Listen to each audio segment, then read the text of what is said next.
Welcome to the next installment in my lecture series for the Principles of Microeconomics course here at Rutgers University. And what I'm going to do in this particular video lecture is to give you an explanation as to the reasons why the average total cost curves and the average variable cost curve, why they look like they do on your screen presently, why they have that particular shape. And if we take a look, let's just have a little bit of review. Remember, your costs have two distinct components. They have total cost is made up of total fixed cost and total variable cost. If I divide both sides by Q, I have total cost over Q equals total fixed cost over Q plus total variable cost over Q, which means that my average total cost is equal to my average fixed cost plus my average variable costs. Alright, so that's what I'm telling you, that your average total costs have two components, average fixed cost and average variable cost. If you remember from my previous video lecture, I showed you that as Q increases, average fixed cost declines, because fixed costs are, by their definition, fixed. They do not vary with the level of output. So you have your fixed cost divided by Q, and as Q gets greater, your numerator is constant, your denominator is getting larger and larger, and average fixed costs are declining. So if we realize that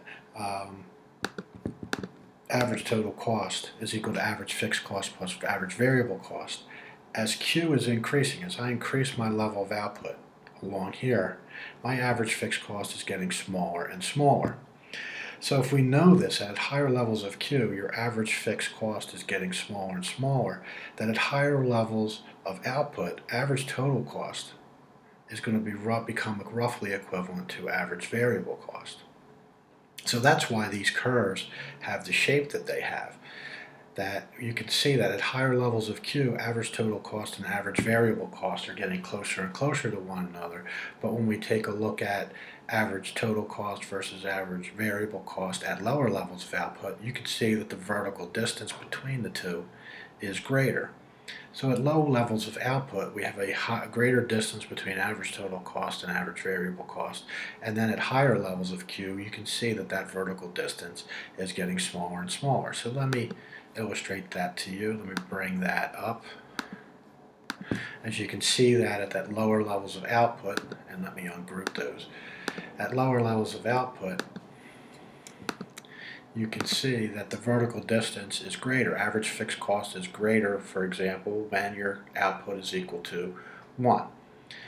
But when we start increasing our levels of output, you can see that average fixed cost is declining and the distance between average total cost and average variable cost is getting smaller. Now if we continue along at higher levels of output, you can see the same.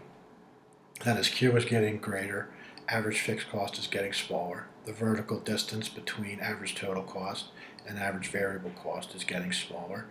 And then finally, if we get to this point here, and I'm not able to highlight that, but you should see that at that, as we increase Q, our output, average fixed cost is getting smaller and smaller. The vertical distance between average total cost and average variable cost is getting smaller and smaller. And as we continue along Q, this distance between these two is continuing to get smaller and smaller.